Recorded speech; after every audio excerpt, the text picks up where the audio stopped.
ನಮಸ್ಕಾರ.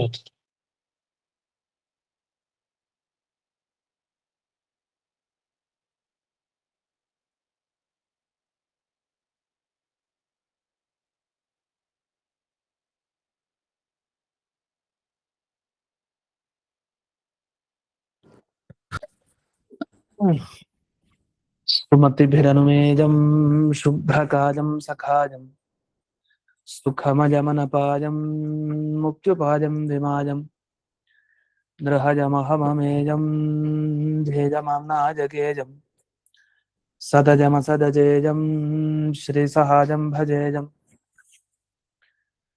तपस्वाध्यायशुश्रूषा कृष्णपूजारतं मुनिं विश्वेशमिष्टदं वन्दे परिम्राट् चक्रवर्तिनं श्रीगुरुभ्यो नमः। हरिः ओम्।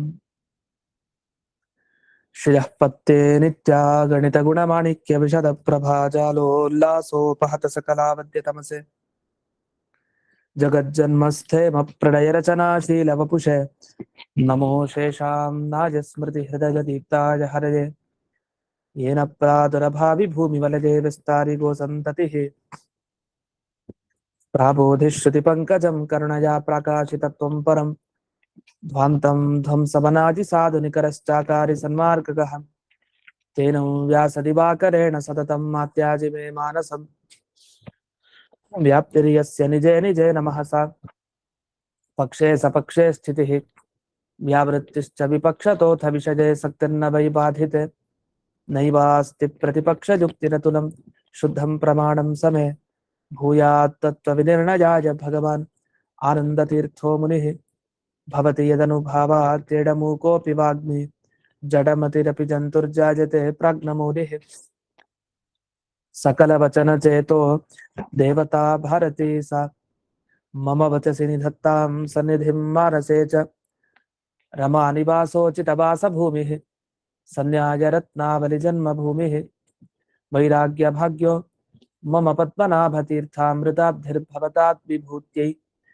पदवाक्यप्रमाणज्ञान् प्रतिवादिमदच्छिदः श्रीमदक्षोभ्यतीर्थाख्यानुपतिष्ठे गुरून् मम श्रीमदानन्दतीर्थार्य सन्मनः सरसि भुवि अनुव्याख्याननलिने चञ्चरीकतिमे मनः न शब्दाब्धौ गाढाः न च निगमचर्चासु चतुराः न च न्याये प्रौढाः न च विदितवेद्या अपि वयं परं श्रीमत्पूर्णप्रमतिगुरुकारुण्यसरणिं प्रपन्नामान्या स्मः किमपि च वदन्तोऽपि महताम् ॐ नारायणं निखिलपूर्णगुणैकदेहं निर्दोषमाप्यतममप्यखिलैः सुवाक्यैः अस्योद्भवादिदमशेषविशेषतोऽपि वन्द्यं सदा प्रियतमं मम सन्नमामि कुपिता हि फणच्छाया समीकृत्या परं सुखं सेवन्ते यत्पदं धीराः तं भजे वल्लभं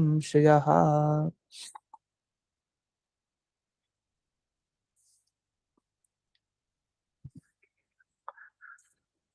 ಈಗ ಅದೇ ಶೇಷವಾಕ್ಯಾದ ಚಂದ್ರಿಕಾದ ಮುಂಭಾಗ. ನೆನೆ ದಿವಸ ಈ 231ನೇ ಸುಧಾಮೂಲದ ಶೇಷವಾಕ್ಯಾತ ಚಂದ್ರಿಕಾದ ಈ ತತ್ವಪ್ರದೀಪದ ವಿಷಯ ಬಂತು. ಅದಾದ್ಮೇಲೆ ಅಂದ್ರೆ ಈ ಸೋಮಪಾನ ಮಾಡ್ಲಿಕ್ಕೆ ಅರ್ಹತೆ ಇರುವಂತಹ ದೇವತೆಗಳು ಎಷ್ಟು ಜನ? 100 ಜನ. 100ರಲ್ಲಿ ಈ 19ನೇ ಕಕ್ಷೆಯಲ್ಲಿ ಬರೋ ದೇವತೆಗಳು 87 ಜನ.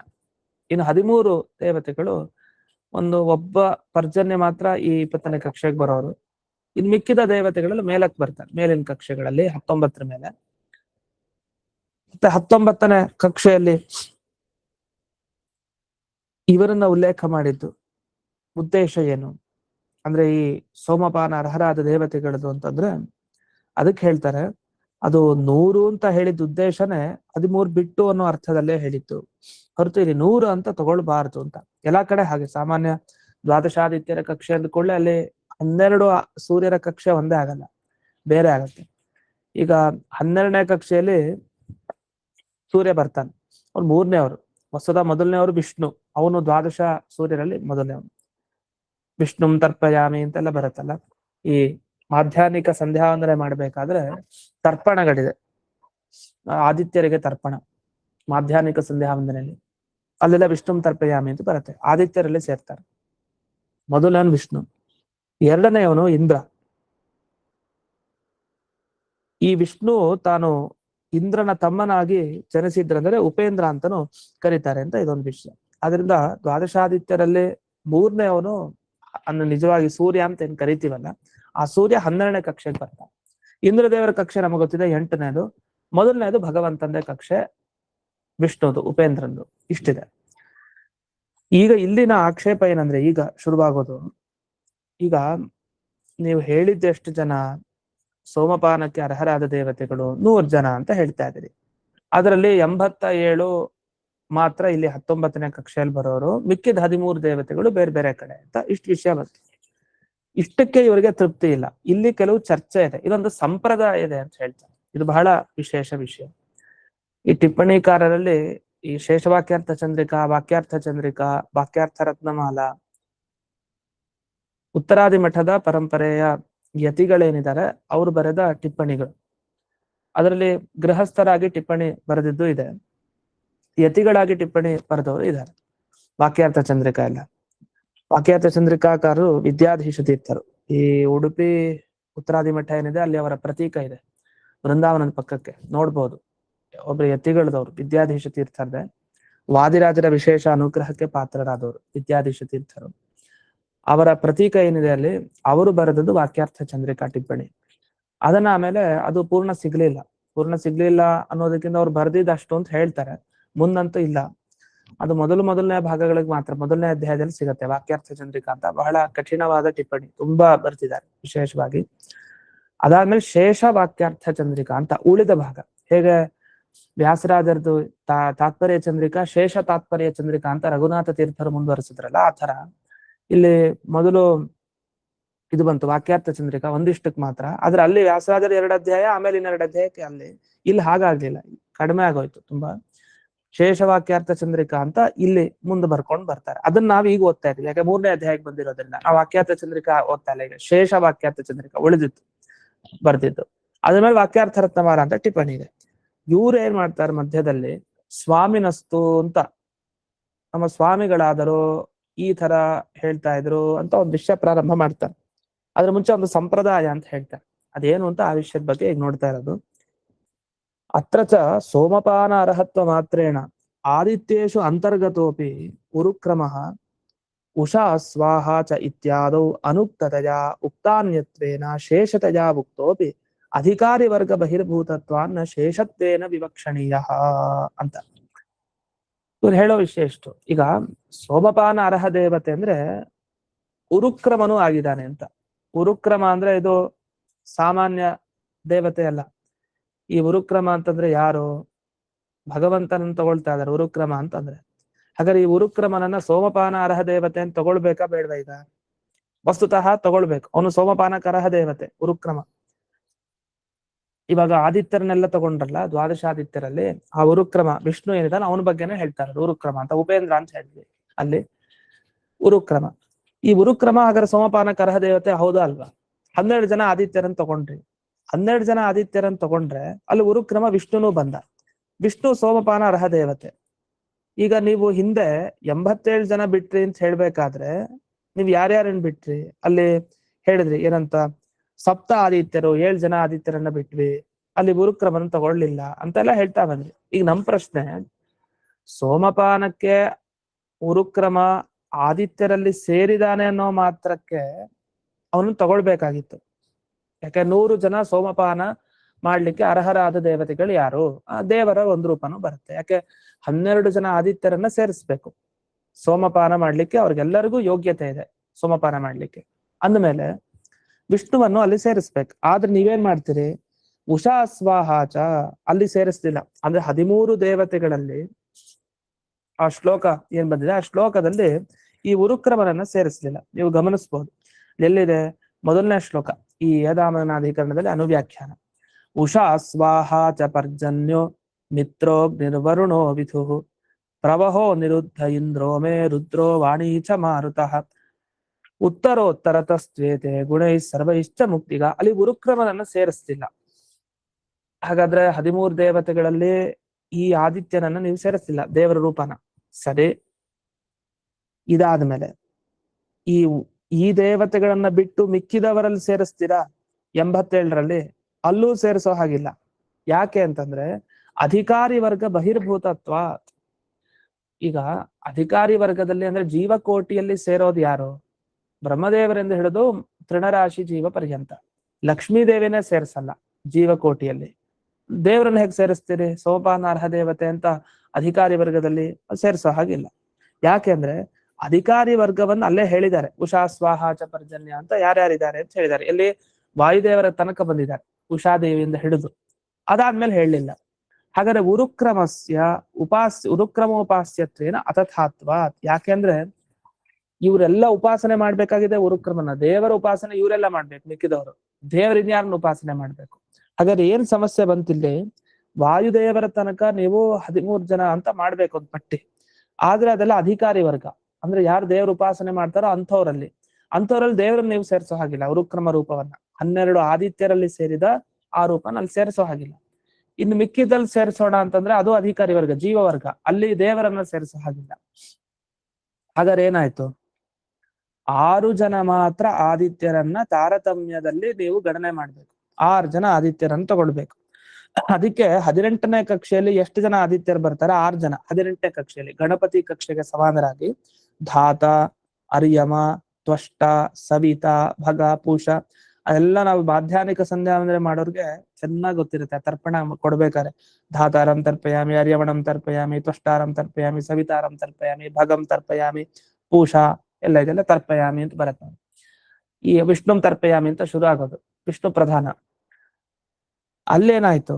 ಈಗ 6 ಜನ ಆದಿತ್ಯರನ್ನ ತಗೊಳ್ಬೇಕು. ಇಲ್ಲಿ 18ನೇ ಕಕ್ಷೆಯಲ್ಲಿ. ಹಾಗಾದ್ರೆ ಇದುವರೆಗೆ ಏನಾಯ್ತು? 18ನೇ ಕಕ್ಷೆಯಲ್ಲಿ 6 ಜನ ಆದಿತ್ಯರನ್ನ ತಗೊಂಡ್ರಿ. ತಾರತಮ್ಯಗಳೇನು ಅವನೇ ಬರೋದು. ಯಾಕೆಂದ್ರೆ ದೇವರನ್ನ ಅವರಲ್ಲಿ ಸೇರಿಸೋದೇ ಇಲ್ಲ. ಮತ್ತೆ ದೇವರು ಎಲ್ಲಿ? ಮೊದಲನೇ ಕಕ್ಷೆಯಲ್ಲೇ ದೇವರಿದ್ದಾನೆ. ಹಾಗಾದ್ರೆ ನಮ್ ಪ್ರಶ್ನೆ ಇಷ್ಟ. ಈಗ ನೀವು 87 ಅಂತ ಹೇಳ್ಬೇಡಿ, 86 ಅಂತ ಹೇಳಿ ಅಂತ ಈಗ ಆಕ್ಷೇಪ. ಯಾಕೆ ಅಂತಂದ್ರೆ ಈ ದೇವತೆಗಳು ಯಾರಿದ್ದಾರೆ ಒಟ್ಟು ಷಡ್ ಅಶೀತಿ, 86 ಆದ್ರು, 87 ಆಗ್ಲಿಲ್ಲ. 87 ಆಗ್ಬೇಕು ಅಂದ್ರೆ ಉರುಕ್ರಮನನ್ನ ಸೇರಿಸ್ಬೇಕು. ಆದ್ರೆ ಉರುಕ್ರಮನನ್ನ ಎಲ್ಲೂ ಸೇರಿಸ್ತಾರೆ ನಾವು. ಈ ಕಡೆ 13ರಲ್ಲೂ ಸೇರಿಸಲ್ಲ, ಈ ಕಡೆ ಮಿಕ್ಕಿದ್ 87ರಲ್ಲೂ ಸೇರಿಸಲ್ಲ ಅಂತಾನೆ ಹೇಳ್ಬೇಕು. 87ರಲ್ಲಿ ಸೇರಿಸಿಲ್ಲ, 13ರಲ್ಲಿ ಇಲ್ಲ, 87ರಲ್ಲಿ ಸೇರಿಸೋ ಹಾಗಿಲ್ಲ, ಮತ್ 86 ಆಯ್ತು. ಹಾಗಾದ್ರೆ ನಿಜವಾಗಿ ಸೋಮಪಾನಕ್ಕೆ ಅರ್ಹರಾದ ದೇವತೆಗಳು ಎಷ್ಟು? 199. ಅಲ್ಲಿಗೆ ಬಂದು ನಿಂತ್ಕೊಳ್ಳುತ್ತೆ ಕೊನೆಗೆ ಈ ಪ್ರಶ್ನೆ. ಅದು ಮುಂದೆ ಹೇಳ್ತಾರೆ ಆ ವಿಷಯದ ಬಗ್ಗೆ. ಹಾಗಾದ್ರೆ ಏಕ ಊನ ಶತದೇವತೆಗಳ ಸಪ್ತಾಶೀತಿನ ಅಥವಾ ಶತದೇವತೆನ ಎಷ್ಟು? 100 ಜನನೋ 87, 86, 13 ಏನು ಯಾವ ಲೆಕ್ಕದಲ್ಲಿ ಬರುತ್ತೆ? ಅದಕ್ಕೆ ಇವ್ರು ಒಟ್ಟು ಎಲ್ಲ ಕೂಡಿಸೋದೇನಂದ್ರೆ, ನೀವು 13ರಲ್ಲಿ 2 ಗುಂಪಾಗಿದೆ. ಈಗ 100 ಸೋಮಪಾನ ಅರ್ಹರಾದ ದೇವತೆಗಳಲ್ಲಿ ಒಂದು 13 ಜನ, ಅವ್ರು ಬೇರೆ ಬೇರೆ ಕಕ್ಷೆಯಲ್ಲಿ ಬರ್ತಾರೆ. 19ನೇ ಕಕ್ಷೆಯಲ್ಲಿ ಬರೋರು ಇವಾಗ ಮಿಕ್ಕಿದ್ದ ಜನರನ್ನು ತಗೊಳ್ಬೇಕು. ಈ 87 ಜನರನ್ನು ತಗೊಳ್ಬೇಕು. ಯಾರನ್ನ? ಈ ಸೋಮಪಾನ ಅರ್ಹರಾದ ದೇವತೆಗಳನ್ನ. ಹಾಗಾದ್ರೆ 87, 13 ಬಂತು. ಈಗ ಉರುಕ್ರಮನ ಎಲ್ಲಿ ಸೇರಿಸ್ತೀರಿ ಅಂತ ಪ್ರಶ್ನೆ. 13ರಲ್ಲೂ ಸೇರಿಸಿಲ್ಲ, ಯಾಕೆ ಶ್ಲೋಕದಲ್ಲಿ ಬರ್ಲಿಲ್ಲ. 87ರಲ್ಲಿ ಸೇರಿಸೋ ಹಾಗಿಲ್ಲ, ಒಂದು ಮೈನಸ್ ಆಯ್ತು. 87ರಲ್ಲಿ ಈಗ ಸೇರಿಸ್ಕೊಂಡಿದ್ರಿಂದ ಉರುಕ್ರಮ ಇದ್ದ ಅಲ್ಲಿ ಒಂದ್ ಮೈನಸ್ ಆಯ್ತು ಅಂದ್ರೆ ವಿಷ್ಣುವಿನ ರೂಪ 86 ಆಯ್ತು. 86 ಮತ್ತೆ ಈಗ 13, 99 ದೇವತೆ ಆಯ್ತು, ಏಕೋನ ಶತ ದೇವತೆ. ಹಾಗಾದ್ರೆ ಸೋಮಪಾನ ಅರ್ಹರಾದ ದೇವತೆಗಳು ಅಂತಂದ್ರೆ ಇಲ್ಲಿ ಗಣನೆ ಮಾಡ್ಬೇಕಾದ್ರೆ ತಾರತಮ್ಯಕ್ಕೆ ಬಂದಾಗ ಏಕೋನ ಶತಸ್ಯೈವ ಗ್ರಹಣಂ ಇತಿ ಸಂಪ್ರದಾಯ ಅಂತ ಬರ್ತದೆ. ಸಂಪ್ರದಾಯ ಇದು. ತಥಾಚ ಸೋಮಾರ್ಹ ದೇವತಾನಾಂ ಶತದೇವತಾ ಸಂಖ್ಯಾಕತ್ವೇಪಿ ಶತಸಂಖ್ಯಾಕತ್ವೇಪಿ ತಾರತಮ್ಯ ಗಣನಾಯ ಏಕೋನ ಶತಸ್ಯೈವ ಗ್ರಹಣಮಿತಿ ಸಂಪ್ರದಾಯ ಅಂತ ಇವರೊಂದು ಸಂಪ್ರದಾಯ ಕೊಟ್ಟರು. ಹಾಗಾದ್ರೆ ಏನಾಯ್ತು ಅಂದ್ರೆ 100 ಜನ ದೇವತೆಗಳು ಸೋಮಪಾನಕ್ಕೆ ಅರ್ಹರು ನಿಜ, ಆದ್ರೆ ತಾರತಮ್ಯ ಅಂತ ಬಂದ್ರೆ ವಿಷಯ ನೀವು 99ನ್ನ ಹೇಳ್ಬೇಕು ಅಂತ ಇದು ಸಂಪ್ರದಾಯದಲ್ಲಿದೆ ಅಂತ ಆ ಪಾಠ ಸಂಪ್ರದಾಯನ ಉಳಿಸ್ಕೊಂಡಿದ್ದಾರೆ. ಈ ತರ ಸಂಪ್ರದಾಯ ಇದೆ ನಮ್ದು, ಈ ತರ ಹೇಳ್ಬೇಕು ಈ ವಿಷಯವನ್ನ ಅಂತ. ಸರಿ, ಇದ್ರ ಮಧ್ಯೆ ಇನ್ನೊಂದು ಪ್ರಶ್ನೆ ಬರುತ್ತೆ. ಏನಂದ್ರೆ ಋಭವೋ ನಾಮ ಋಭುದೇವತೆಗಳು ಅಂತ ಕೆಲವರಿದ್ದಾರೆ. ಈ ಋಭುದೇವತೆಗಳು ಒಟ್ಟು 100 ಜನ ಇರ್ತಾರೆ. ಈ ಋಭುದೇವತೆಗಳು ಕೂಡ ಎಲ್ಲಿಗೆ ಬರ್ತಾರೆ? 3 ಜನ ಈ 18ನೇ ಕಕ್ಷೆಯಲ್ಲಿ ಬರ್ತಾರೆ. ಋಭು, ವಿಭ್ವಾ, ವಾಜ ಅಂತ 3 ಜನದ ಹೆಸರು. ಇವ್ರು 18ನೇ ಕಕ್ಷೆಯಲ್ಲಿ ಬರ್ತಾರೆ. ಈ ಋಭುದೇವತೆಗಳೇನಿದ್ದಾರೆ ಇವರು 100 ಜನ ಅಂತ ಒಂದ್ ಕಡೆ, ಆದ್ರೆ ಭಾಗವತವನ್ನ ನೀವು ತೆಗೆದ್ರೆ ಅಲ್ಲೇನಿದೆ, ತಪಸ ಸೋಮಂ ಪ್ರಾಪ್ತ ಸಹಸ್ರಶಃ ಅಂತ ಹೇಳಿದೆ, 1000 ಅಂತ ಹೇಳಿದೆ ಅಲ್ಲಿ. ಭಾಗವತೆ ರುಭೂಣಾಂ ಸಹಸ್ರತ್ವ ಉಕ್ತಾವಪಿ ಅತ್ರ ತದ್ಗಣಸ್ಯೇವ ರುಭು ಶಬ್ದೇನ ವಿವಕ್ಷಿತ.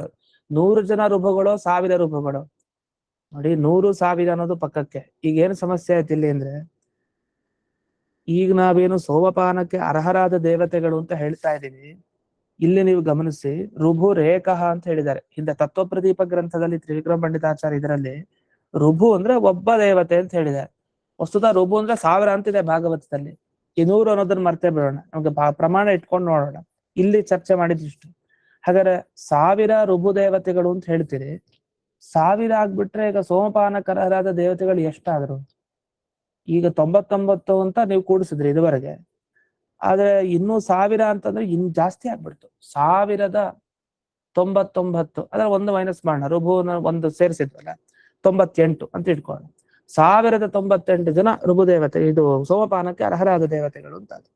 ಮತ್ ನೀವು 99 ಇಲ್ಲ 100 ಈ ತರ ಎಲ್ಲ ಯಾಕೆ ಹೇಳ್ತಾ ಇದ್ರಿ? ಯಾಕೆ 1000 ರುಭು ದೇವತೆಗಳನ್ನ ಬಿಟ್ಟು ಬಿಟ್ರಲ್ಲ ಅಂತ ಈಗ ಒಂದು ಪ್ರಶ್ನೆ ಮಾಡ್ಕೊಂತಾರೆ.